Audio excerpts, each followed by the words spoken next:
Oh, you don't know what you're talking about. Well, guess what? There are more than 11 million. That's what I'm sorry, MIT came up with. And, people try to poo poo the issue, but there's no poo pooing this issue. This is an issue that negatively impacts Black folks.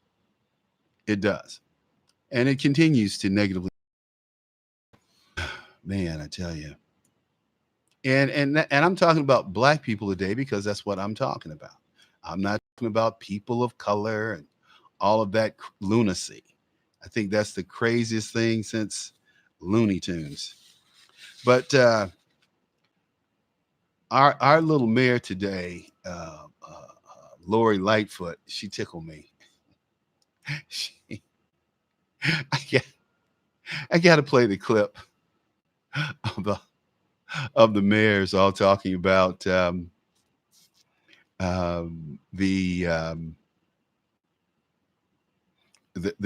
Trump roundup. So you had Lori Lightfoot, she's the first mayor. Then you're going to have the mayor from Denver, a guy named Hancock. Then Londa. There's a tremendous amount of fear in our city. So what we're trying to do is lower the fear by giving them information, and the information is empowering them. In the information empowering them to do what? To disobey a federal order by a federal judge to leave the country? Is that what you're saying, Lori? You're going to subvert the law? Now, a guy named Hancock, he's the mayor of Denver. This is what he had to say. Clear. We do not assist with immigration enforcement.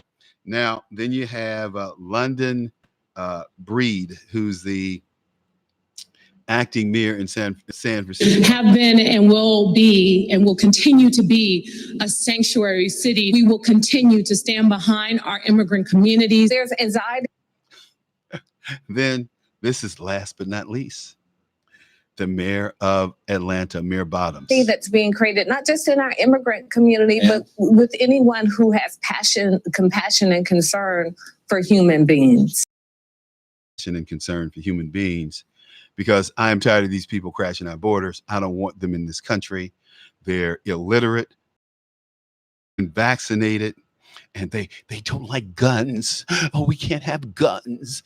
So can you imagine getting 10 million people in the country who don't like guns because there were guns in their countries and they saw? I mean, I listened to two guys from Turkey who we brought here as refugees. We educated them, sent them to University of Chicago, educated these people, and they sit there and they're so anti-American, just like this Somali chick who's a congresswoman. What's her name? Omar. Totally go back to Somalia. See if you could rise to be a congresswoman over there or a leader over there. I doubt it. They're a Muslim country. They know how to keep women in their place. Did I say that? No. But that's what they do over there. They're very oppressive and repressive. Now, Lori Lightfoot took it upon herself to write President Trump a letter on Friday. And this is what she said. Dear President Trump, on Friday, I ordered my city's police department not to cooperate with immigration and customs enforcement on any activities within the city of Chicago and not to allow ICE agents to access our police databases. Okay, fine. We need to pull that federal money from you too, Lori. How about that? We won't send you any money for your shelters and for all your other stuff. We'll pull that money for these undocumented kids who are here that we're taking care of.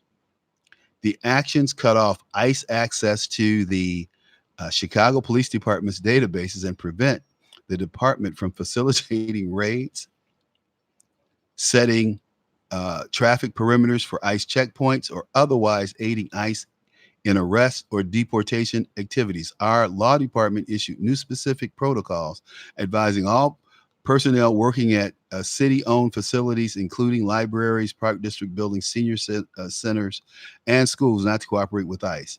And we significantly increased funding for our city's legal defense fund to offset legal costs for undocumented Chicagoans. We need to file a lawsuit. I wish I were an attorney. I would file a damn lawsuit in a heartbeat. In fact, I may file a lawsuit anyway and find some standing to file a lawsuit against this woman using our tax dollars for undocumented Chicagoans. She said, I took these steps in response to a set of policies from your administration that don't make us safer or stronger as a nation. That's a lie. We have MS-13 here in this city, killing people. They killed a black woman, stuffed her in a trash can, and the police would not relate it to MS-13 publicly because they didn't want to set off race wars. True story. This happened about 10 years ago. No, not, it was probably 2011. So that's 8 years ago. Yeah. I remember some police officers coming. I was on a local radio station. It came to me. The administration's aggressive anti-immigrant posture does not achieve these goals. Oh, I'm sorry. She goes on to say, we can all agree that our current immigration system is broken. Well, I don't agree that it's broken. I think our laws need to be enforced. We must do better, both for our residents and those who come to our borders. No, we don't need people coming to our borders illegally. Comprehensive, humane immigration reform can and must be a bipartisan initiative. Send them back across the border. Remember Operation Wetback. That's what I say. She said, yes, we need reasonable border security, but we must achieve it in ways consistent with our values, our history as a nation built and nurtured by immigrants. That's not true. We did not nurture immigrants. You ever see the gangs of New York? What was nurturing about that? Everybody wants to be romantic and reminiscing about immigrants coming to America. There's a movie out that you might can get online and from Netflix. It's called The Immigrant. Check that out and tell me how romantic coming here as an immigrant was or is. It was truly a tough experience. And Ellis Island, by the way, was put there to keep people offshore who hadn't been, who had diseases, tuberculosis and measles and whatever, to keep them there and keep them away from the American people. Unlike today, where these people are streaming in, sitting next to our kids with their dumb selves. They're so dumb and they're so illiterate, they don't even understand Spanish. They're so illiterate. Nobody wants to talk about that. There are approximately, as Lori says, this is Lori Lightfoot's letter. She says the administration's aggressive anti-immigration posture does not advance these goals and has caused harm, alarm, and long-term harm without moving the needle toward comprehensive reform. Well, I hope it does cause long-term harm, and I hope these people understand that we're serious about getting them out of our country. All 30 million. There are approximately 180 undocumented people living in Chicago. You could probably double that. Working, riding, public transit, sending their kids to public schools and attending city colleges. Why? The question is why? They're not paying for it. They're not citizens. Why are they doing it?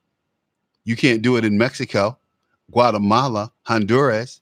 Oh, I'd love to go down to Honduras and get a house on the beach and kick it for a little while. You can't even buy property down there and own it as an American. Every day, when I talk to immigrants, asylum seekers, and advocates, what I hear is fear, confusion, and anxiety. Good. Fear of families being separated. Good. Confusion about the scope of their rights and the anxiety that the next knock on the door, the next traffic stop could irreparably upset the lives they built for themselves in our city. They got to go. Sorry, they got to go. The threats and realities of stepped up enforcement have not had the detriment effect that you intended, because the people you're targeting are not actually the problem. Yeah, they are. All of them are in one way or another. They came to the United States in search of a better life. Everybody comes to the United States in search of a better life. What else is new, Lori? Yeah, we got the biggest and the best. And Black people cannot get jobs in this city, in construction, in the city, because you're hiring illegals. And I hate it. And I'm angry about it. They said they came in search of a better life, free from violence, crushing poverty, and oppressive governments that restrict their basic rights. Well, that's what you do here in Chicago. That's what they've done in Chicago for the last, The Great Migration started in the 40s. So damn near 70 years. They work in our local businesses. They build and repair our streets. Yeah, on government contracts that Black people can't get. that you've given to all the Hispanics. Blacks have less than 1% of city contracts today, buildings and other infrastructure. Blacks can't get hired on those jobs. And they are our neighbors. They are our family members. They're part of the community. Well, I don't know about family, Lori, because you are gay. So what do you know about family? You have a wife. So what do you know about family? You sound awfully confused yourself. She said, I suggest that you rethink the harmful policies that your administration is promoting at the border and within the homeland. Like most Americans, I see images in the news of unsanitary and unacceptable facilities on our border. I haven't seen those. As a parent, I've been horrified by the treatment and death of children in detention. Then stay home. It is unconscionable, contrary to our core beliefs, and will waste taxpayer dollars through costly and avoidable litigation. That's her. It's her. This is her open letter to the president. So much for Lori. Well, I've made my comments, and I'm sorry, I don't have any compassion. I don't have any respect for illegals. Stay home. The children that died, it's their parents' responsibility for them dying. Don't try to blame it on the American people. Don't try to blame it on ICE. Blame it on yourselves. Nobody told you to come across the border with coyotes and come across the borders unprepared and expect us to take care of you. That's not our job to take care of you, make you wards of our state, make you wards of. We spend $143 billion a year on illegals. The question is why? What do they, are they put, and Laura Coates, who works at XM, is telling me that somehow these people are putting that kind of money in the Social Security Administration. They don't even have Social Security numbers. Hello.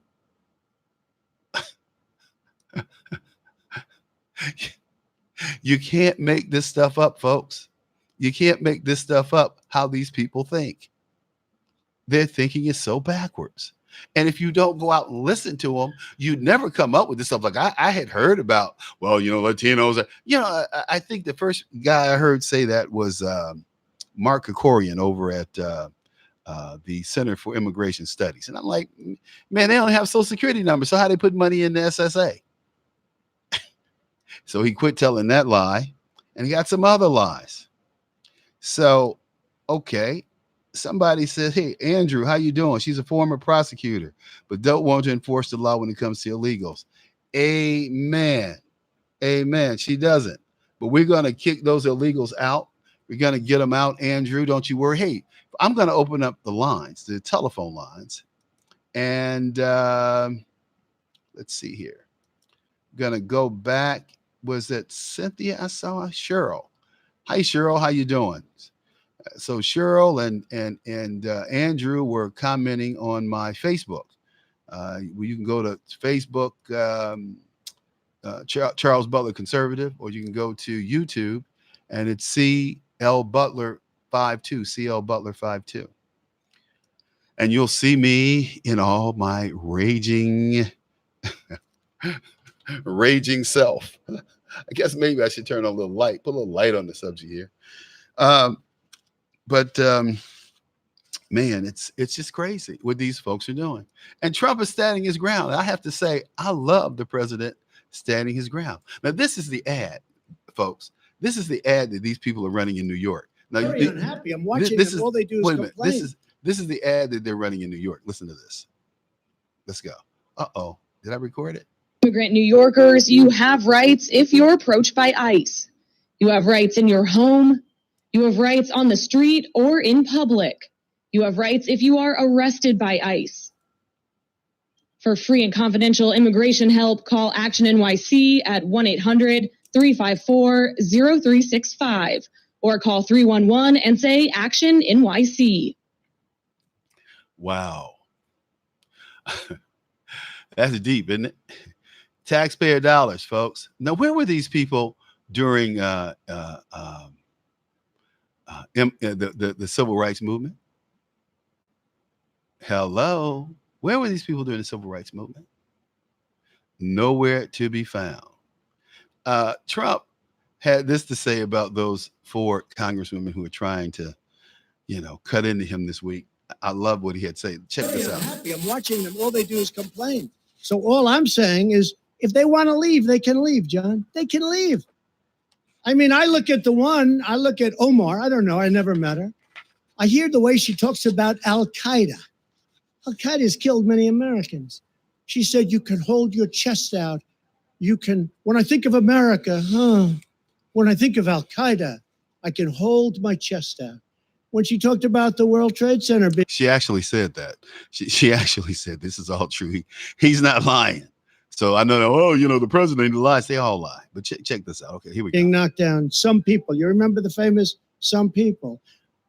These are people that, in my opinion, hate our country. Now, you can say what you want, but get a list of all of the statements they've made. And all I'm saying that if they're not happy here, they can leave. They can leave. And you know what? I'm sure that there'll be many people that won't miss them. But they have to love our country. They're Congress people. And I never used any names. But these are people, quiet. Your tweets are racist, sir. Quiet. These are people that if they... I love it. I mean, this chick thinks that she can shout the president down and interrupt the president. Who the hell is she? I wish he'd have her picked up by her hair and dragged out of the press conference. It's crazy. It's crazy. Don't like it here, they can leave. And I don't know who's going to miss them, but I guess some people will. One of them is polling at 8%. One of them is polling at 8%. So when I hear people speaking about how wonderful Al-Qaeda is, when I hear people talking about some people with the World Trade Center, some people, no, not some people, much more than some people. When I hear the statements that they've made, and in one case, you have somebody that comes from Somalia, which is a failed government, a failed state, who left Somalia, who ultimately came here, and now is a congresswoman who's never happy, says horrible things about Israel, hates Jews. It's very simple. And if the Democrats want to wrap their bows around this group of 4 people, one of them kept Amazon out of New York. They're socialists, definitely. As to whether or not they're communists, I would think they might be. But this isn't what our country is about. Nevertheless, they're free to leave if they want. I love it. He's like, hey, you don't like it? Leave. Go back where you came from or your parents came from. I love it, man. I say the same thing. That's what I tell you, when I'm out driving my car and these, you have, it's really interesting that you have a lot of foreign people who drive cabs. That's where they get employed. And so, you have these Nigerians and these, Pakistanis and Ethiopians who cut you off because, they drive like they're in Ethiopia, Pakistan, or Karachi, or wherever the hell they come from. And they have no respect for our laws. They have no respect for American people because we don't get out and fight when we have a car accident. But I think we should. That's why I'm getting in shape. That's why I'm in shape, baby. I mean, I'm ready to, So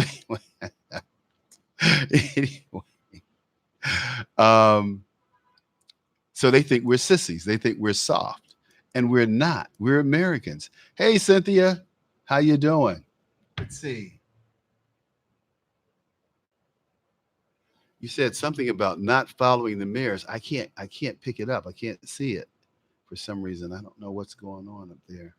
I'll try to get up there and check it out, though. Check out what you said. Let's see here. Stay on this page. Okay. So, long story. So, but I tell the guys all the time, I say, hey, go back to Nigeria. Go back to wherever the hell you come from. They say when an Arab told me one day, he said, man, you need to go back to Africa. I said, man, take your Arab camel riding ass. I'm just being, nice, back to the desert and get your ass up out of here. Well, when he seen I wasn't one of those Martin Luther King kind of guys, he kind of got the message. But yesterday, I'm minding my own business. I'm on the phone with a young lady from Amazon trying to get some things resolved.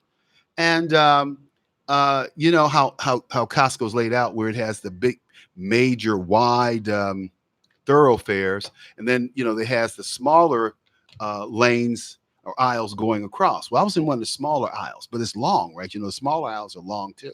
So I'm going down the aisle, and at the about 3/4 from where I started is a man and a woman with a cart. And so I'm walking and I'm talking and I'm really not paying attention. But I get up to their cart and I started to go right because we always yield right. Okay. So they were kind of, the cart was in like the middle of the, or more than the middle of the aisle, and the lady was in on the right side of her husband.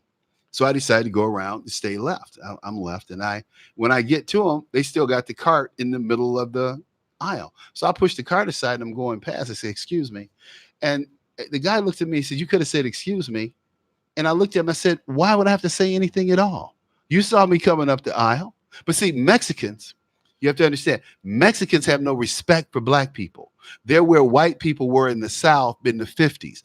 You need to step out of their way. I don't play that with Mexicans. I don't play it with anybody, first of all. But I surely don't play it with some damn Mexicans. Mexicans are the most racist people to blacks on earth. And I keep telling these black people, if you think that white people were racist, you haven't seen anything until you deal with the Mexicans and those people from India. Totally racist. They still have a caste system over there in India. Black people are at the bottom, inferior, and they bring all that shit right here to America. You don't hear Joe Madison talking about that, do you? And they're going to try to induct him into the Hall of Fame. You don't hear Laura Coates talking about that, do you? And then there's another girl over there at Urban View. She's so Karen somebody. She's so whack. I mean, I don't know what she's on, but whatever it is, I never want any because she is totally whack. Her name is Karen. I can't even come up with her last name. She's totally whack though. So look, the president said, "Hey, look,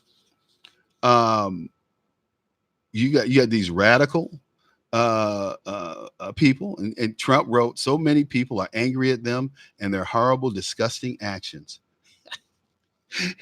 He said, this is what the president wrote. He says, the whole quote, the whole tweet, it says, "When will the radical left congresswomen apologize to our country, the people of Israel, and even the office of the president for the foul language they have used and the horrible things they've said? So many people are angry at them and their horrible, disgusting actions."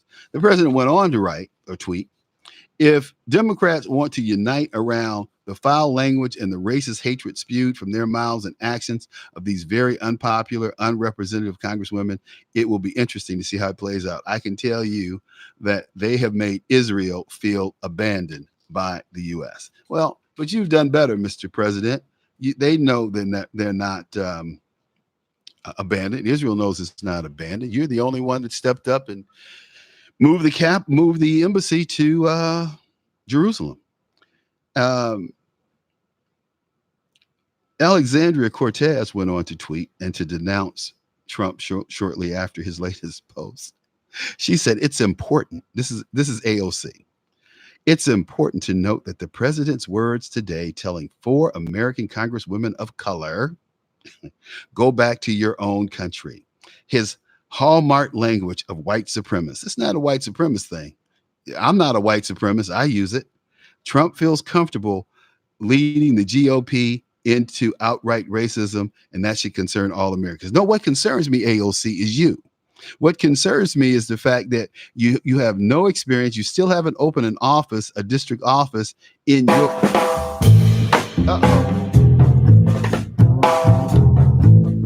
I guess that's the note that we should take a little break. Let's do that, and we'll come back, finish getting up on AOC and how she feels about Trump, but more importantly, how I feel about her and what she's doing. Let's do this. Hey, this is Leonora Cravota from Red State Talk Radio for My Pillow. I used to have trouble sleeping. My Pillow changed all that. I now fall asleep within moments of my head touching my pillow. That's how comfortable My Pillow is with its patented interlocking fill. My Pillow stays cool and does not go flat. Plus, it's machine washable and dryable. My Pillow has a 10-year warranty and a 60-day comfort guarantee. My Pillow is also the official pillow of the National Sleep Foundation, and it's made right here in the USA. My Pillow is now offering Red State Talk Radio listeners a 4-pack special with 2 premium standard or queen pillows and 2 go anywhere pillows. That's 4 pillows for the price of 1. To take advantage of this special offer, call 1-800-961-9194 and ask for promo code Red State. That's 1-800-961-9194, promo code Red State. Put sleepless nights behind you with My Pillow, the most comfortable pillow you will ever own. For the best night's sleep in the whole wide world, visit mypillow.com. Kim Moline, co-owner of the Wingstop restaurants in Lansing and South Holland. Hey, Tom, I've got to be honest. Although I was unhappy with our old payroll company, I was pretty apprehensive about transitioning into a new one. When it comes to payroll, delays and lost data are really unacceptable. But I'm happy to say your staff really made it easy for us, and the transition couldn't have been smoother. And now, as we consider taking advantage of some of the other services you offer, well, let's just say that next time we won't be so chicken. Thanks, Kim. Just call me at 630-242-1507. That's 630-242-1507. Or check us out at the web at precisionpayroll.com. That's precisionpayroll.com. Next level.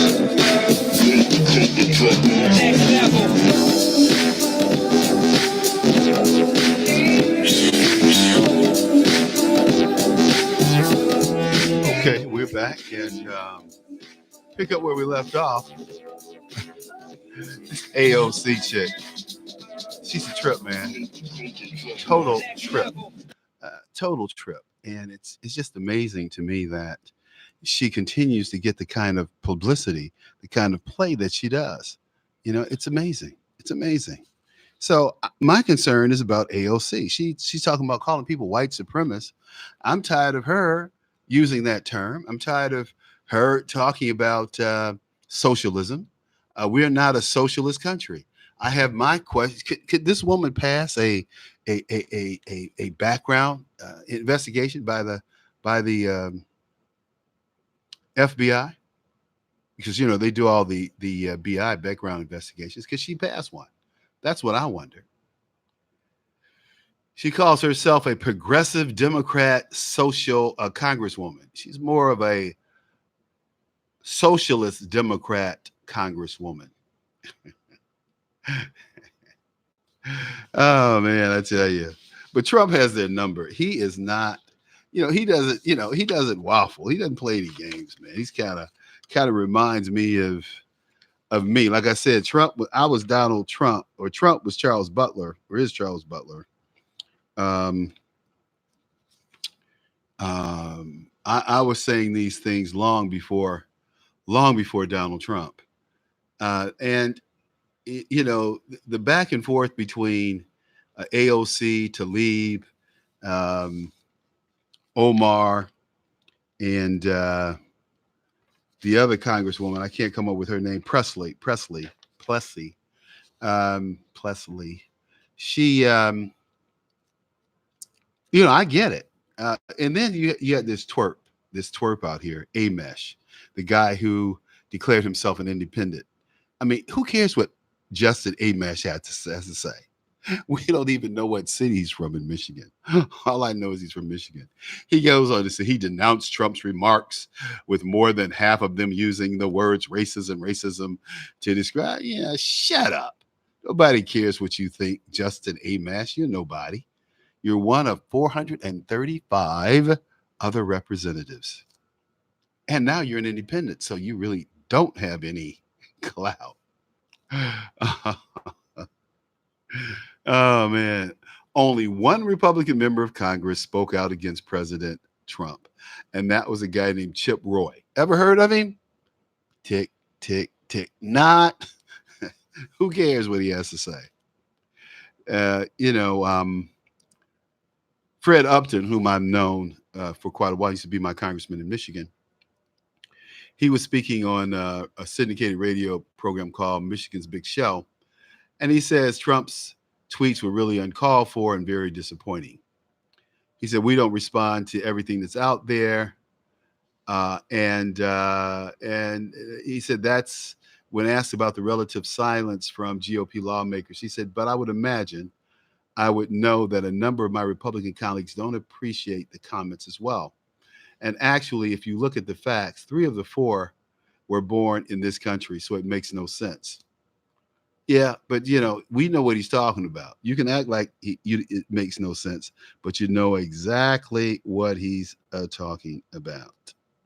Okay? And everybody's talking about aim higher. What's his name? Lindsey Graham. This is why Lindsey Graham will never be president. He has no backbone. And Lindsey is a little soft. He's a little effeminate. And, if there's one thing we don't need in the White House, is truly an effeminate, a president that doesn't have a wife and is effeminate, if you know what I mean.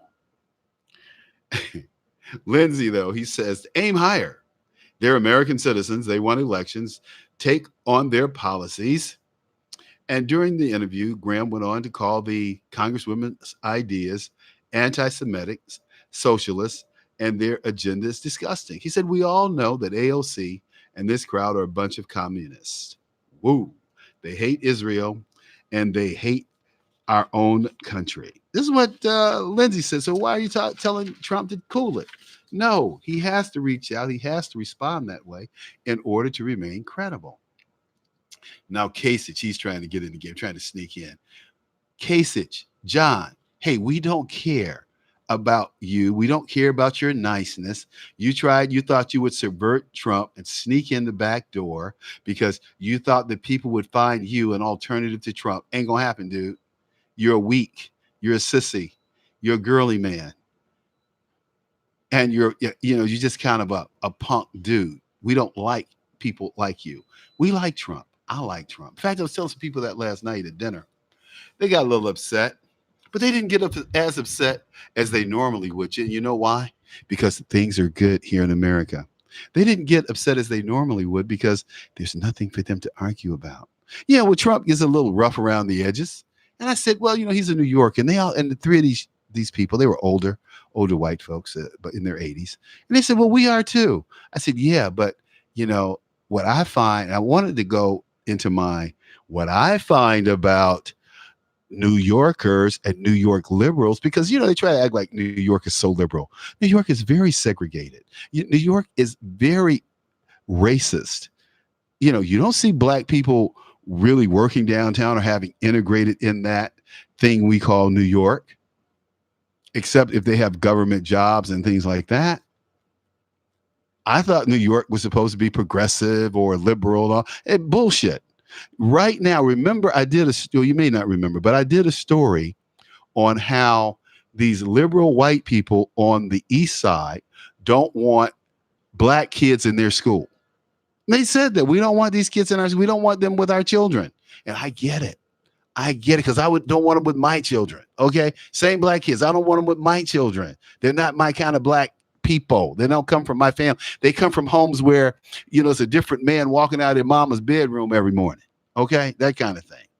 So they bring a whole different vibe. They bring a whole different experience to your child's learning education. I know they did when they invaded my child's school. And that's why I summarily got her out of that school, because these liberals are going around recruiting these ghetto kids with their ghetto ways and their ghetto-ness and their sex, because see, they know about sex because their mother's boyfriend is screwing the mother, the daughter, and the son.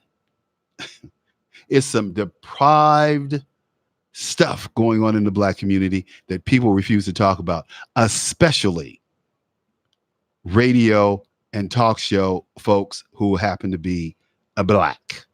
I don't do the African American thing. You're black.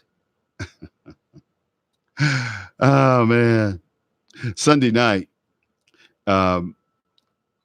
Senate Minority Leader Schumer sought to highlight the silence of most Republicans on the Hill. I'm like, he says, is the Republican silence over this? He doesn't talk like that. So he's, is the Republican silence over President at Donald Trump's racism agreement or embarrassment, in agreement or embarrassment. That's what he tweeted late Monday morning.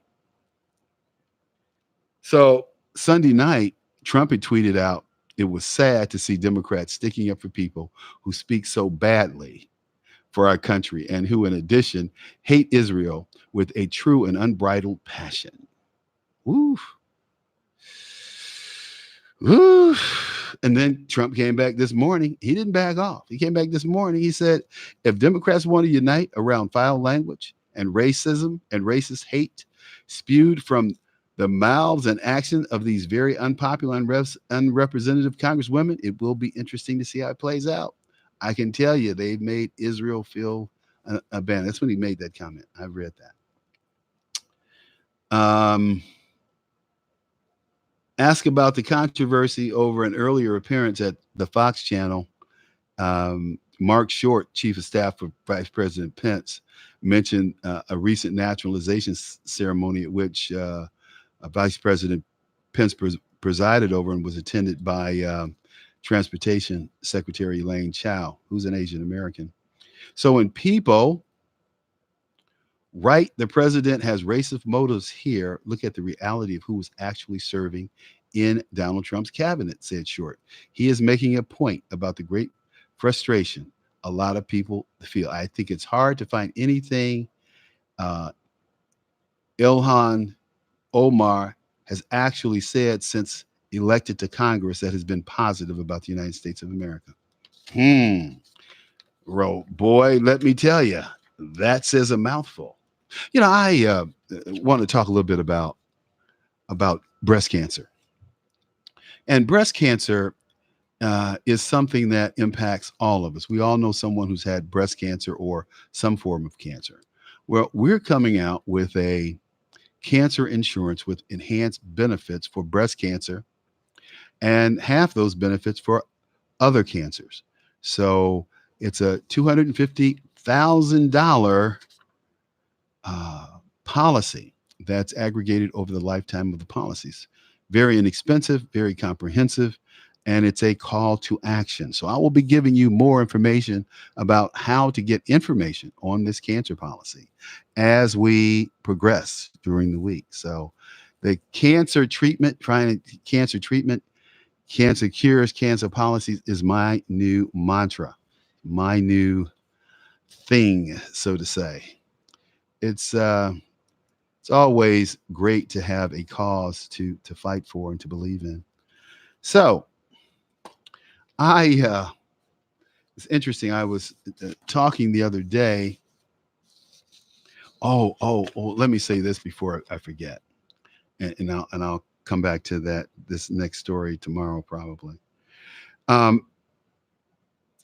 Donald Trump just issued an order that ended protections for most Central American migrants in the government's latest major attempt to stem the influx of migrant families to the U.S.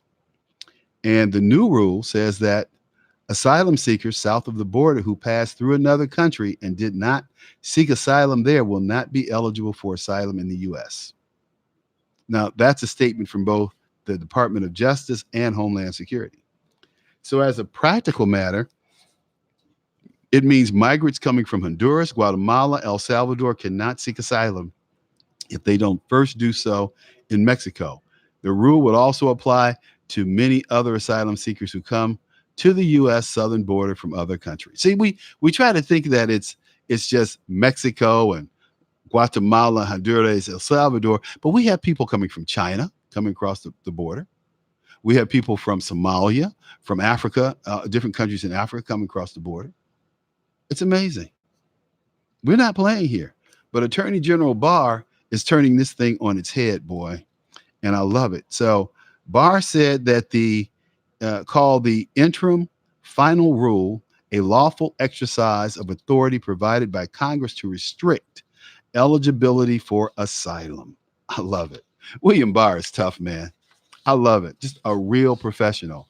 He's the kind of guy you want to go into um, to war with, and that's why Trump got him instead of Jeff Sessions. Man, Sessions was such a disappointment. Whew. So, persons who came to the U.S. through only a country or countries that were not parties to the 1954 convention relating to the status of refugees, or the 1967 protocol, or the Convention Against Torture and Other Cruel, Inhumane, and Degrading Treatment or Punishment. The rule is set to be published in the Federal Register tomorrow, which makes it time's ticking, on Tuesday, and it would be effective immediately, meaning today. The rule is likely to face, legal challenges. We know that. And federal judges have threatened to block it, but we can't let these federal judges who are not elected block what we're trying to do and what we're trying to accomplish. Trump administration is doing the right thing by changing that asylum seeking law, as far as I'm concerned. So, folks, I tell you, love it, love you. We got to get on down the road. It's around that time, and thank you for tuning in. Tell your friends about the show. We love doing it, love informing you. Here at the Reality Check, we make you inform decision makers, and don't you forget it. Okay, take care. See you tomorrow, same time, same place, 2 a.m. Eastern, 2 p.m. Eastern, 1 p.m. Central, here at iHeart, Red State Talk Radio, or redstatetalkradio.com. Thank you.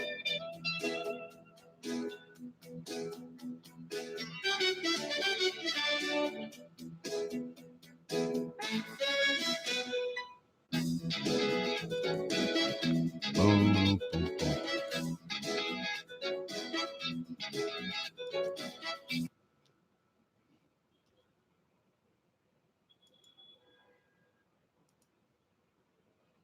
Mm-hmm.